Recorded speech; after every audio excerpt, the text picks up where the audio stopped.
guys, I'm back. It is now 9:05 and we're starting over. It is Wednesday. Thank you for bearing with me if you're back.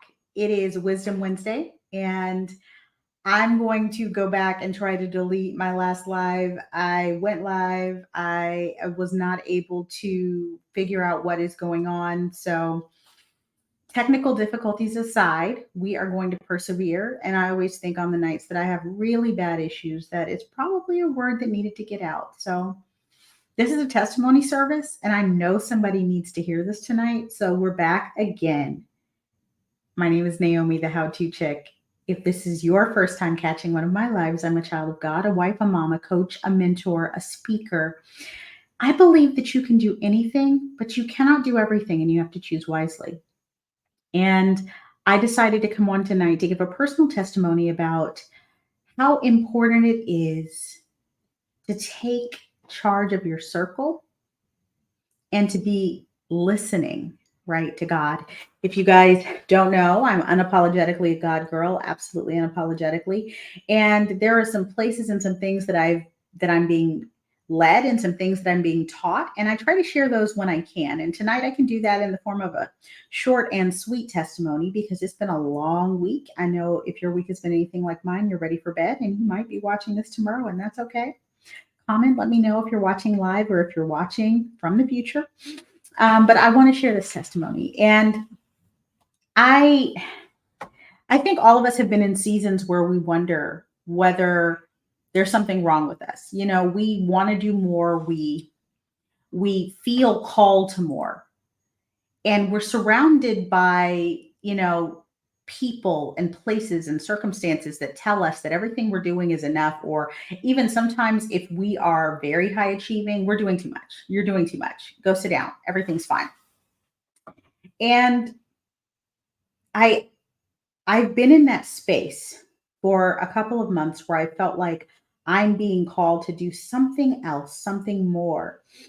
And I had the great privilege of meeting a lady in ministry, a local pastor, elder, therapist, teacher, an amazing woman of God, and inviting her to speak for a program that I put on. And after that, I felt in my spirit, I need to talk to her. I need to talk to her. I need to talk to her. And I just kept feeling it. And I know I tell you this, and very few people believe me. If you have met me in person, you probably do know that this is true. I'm an introvert. And I don't like to feel like, I'm bothering people or anything like that. So I felt uncomfortable trying to go into a conversation with this lady. I was like, I don't know her that well. She's probably busy. I don't want to bother her. And the Holy Spirit kept just saying, gee, you need to call her. You need to call her. You need to call her. You need to call her. And all of a sudden, she starts posting these amazing testimony posts. And the posts mirrored the words that I was getting in my prayer and in my quiet time. And I recognize that the reason that I have been getting this word that I should reach out, that I should speak to her, is because there was something I needed to hear. There was something that I needed to understand in this season. And as we were talking and as we were sitting there, I recognized that a lot of us are in places and spaces where we are in relationship with people who don't really understand us. Maybe they're good friends, they're good family members, cousins, besties, whatever, but they're not on the path that you're on.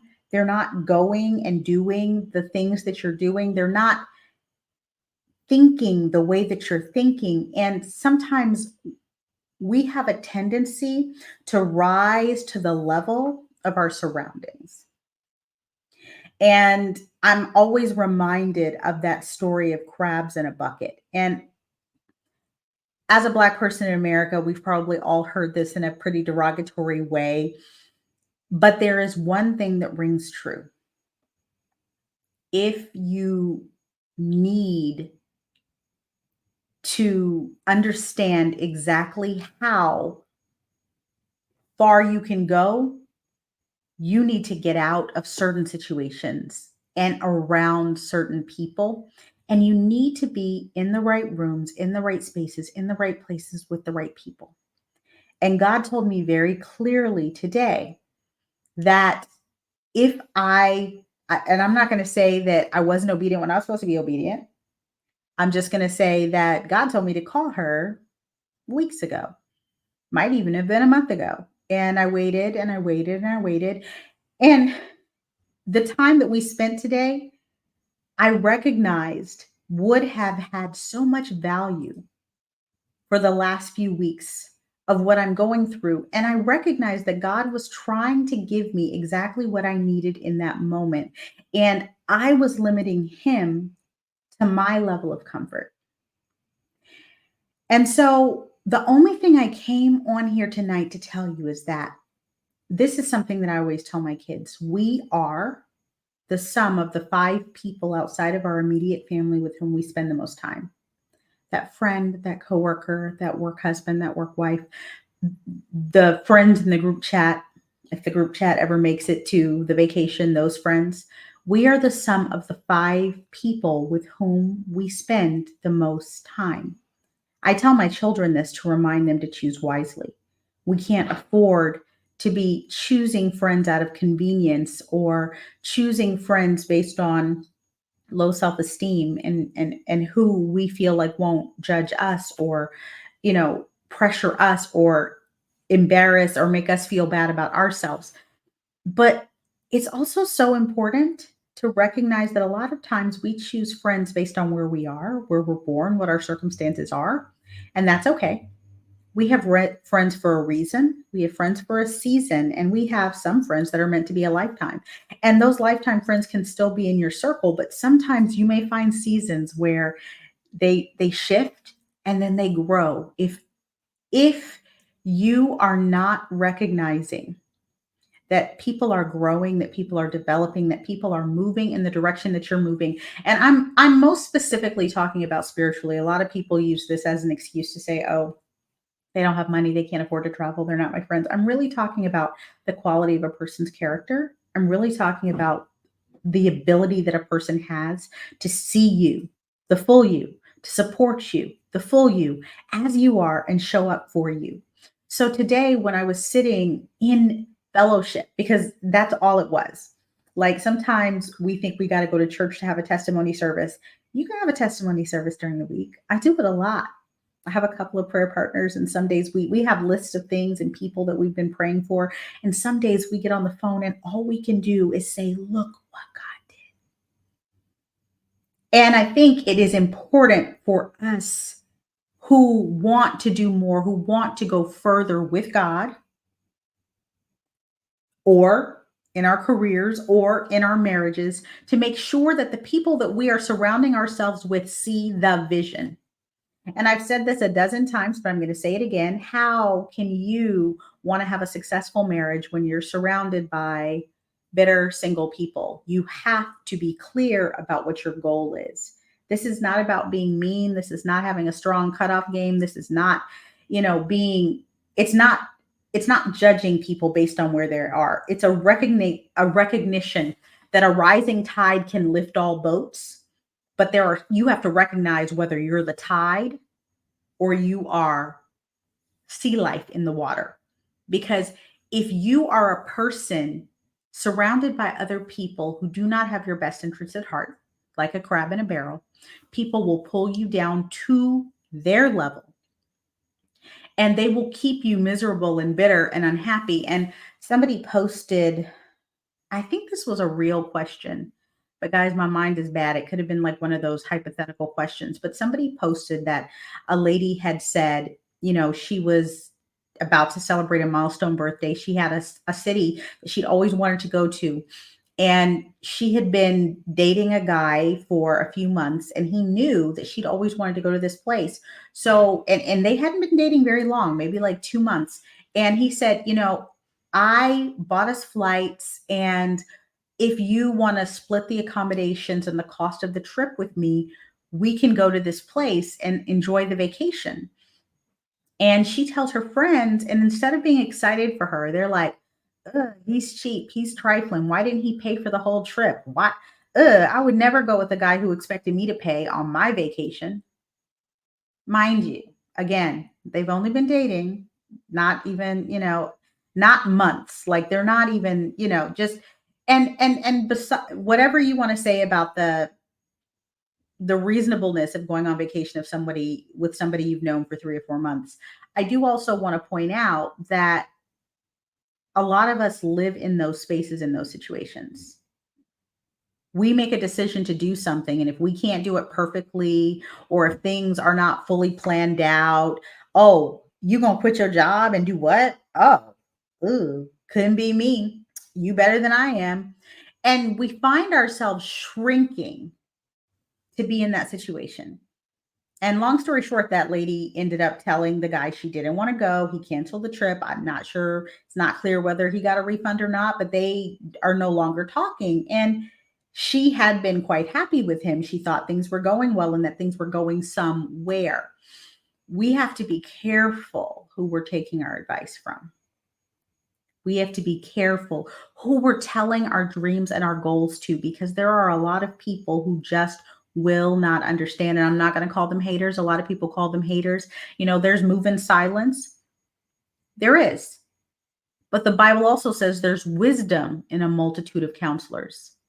And what that really means is it is so important for us to check the temperature of where we are. Make sure the people that are with you are people that are for you. Make sure the people you're surrounding yourselves with are people who share your life goals and your visions and your values. And make sure that they can hold you accountable to those values. If they can't do that, then why are they there? And today I was reminded that God does all things well, because there are some things he's been telling me, stirring up in my spirit, that I've been like, is that what he said? I don't know if that's what he's saying. And I heard it from someone else. I said what I said. And it was a reminder to me that I want to share with you that you don't have to cut off all the friends that don't share your vision. You don't have to find yourself in a situation where you're isolating and keeping everything you want to do to yourself. You just have to ask. And I have asked God on multiple occasions. I think I've told you guys before, when we first moved, we moved to Maryland and then to DC right before the pandemic started. And I'd said to God, I was like, look, I've lived long distance from my friends for years. I just want a friend. I wasn't too picky. I was like, a friend, somebody, who's spiritually on the level, preferably somebody who's married, somebody who is on the path that I'm on, preferably somebody with kids, because mom life is not a joke and we don't have time for anything. And God has a sense of humor. I got a friend. I got a really, really, really good friend. She lives in the Bahamas. Have not met her in person once. And I think that it is very important. Yeah, and Jamie, that's also true. I talked about this last week or the week before, that there are people who will actively sabotage you. Even if they don't say it to your face, they will, for lack of exactly what you said, they will pray against you. They will sabotage the goals and dreams that you have by setting you up for failure. You're trying to lose weight, right? And you have that one friend that's a little big and she always wants to go out. Every time you're like, oh, let's go to the park, let's go work out. Oh, girl, I got a 2-for-1. Let's go to, Chili's. Let's go to Outback. Let's go to Cheesecake Factory. And you've told her, hey, I need to lose weight. My doctor said, I got to work on X, Y, and Z. It is important to recognize that not everyone who is with you is for you. And God is trying to tell us that. You don't have to cut them off. But it is sometimes necessary to change the level of access they have to you in certain seasons. Because when you're trying to elevate, you can't take everyone with you. And sometimes people naturally will fall into where they belong in your life. But there are people who will seek to stay close to you for the benefits that it affords them. And you might have to make a decision. And you might have to say, hey, I'm not going to be in constant contact with this person in this season, because God is speaking to me. God is trying to do something in me. He's trying to do something through me. He is calling me to do something. And if it is that I am not listening to him, and this person is a voice in my ear that's telling me something that God's not saying, I have to make a decision. And there have been people that I've had to say, I understand your position, but God said something to me. And so this is my decision. Your decision has to be for you. In order to move to the next level, in order to take flight, we have to surround ourselves with the people or sometimes just the person that God needs to use in that season to speak to us in a way that we can understand. And God will put those people in your lives, but you have to be very, very careful that you're ready to receive those words and that you are not so blinded by insecurity and blinded by what you want to believe about the situation based on who's around you that you can't hear it. Check your squad, check the temperature where you are. If you are not elevating, then you are being pulled down. And it is so important to make sure that everyone who is with you is for you. I know that I've said this 3 different ways in the past month, but this is a word for this season for somebody because friendships and relationships are hard, especially with people we've known a long time, especially when it's family, especially when we have real love for them and we have been through many seasons with them. And I'm not here to tell you to cut people off. I'm here to tell you to check the temperature. When you start putting boundaries on what you allow people to speak into and over your life, they will fall into their natural position in your life. You don't have to do a hard stop. You don't have to cut them off. You don't have to block them. You just have to tell them the truth. This is who I am. This is where I'm going, and stick to it. Last week, we talked about accountability and integrity. It's hard to have accountability with people who do not want to see you go where God is calling you. Check the temperature. I told you guys I was going to be short and sweet, and I hope that I have succeeded. I hope that this has been helpful to someone. And I want to remind you that you can do anything, but you cannot do everything. And that also includes relationships. You can have a full circle, or you can decide that you are going to listen and follow what God has for you. And sometimes that's a lonely road. Sometimes it's a very quiet road, but it is a wise choice. And I always encourage people to choose wisely. I hope you have a wonderful week, and I hope to see you next week for Wisdom Wednesday. Good night.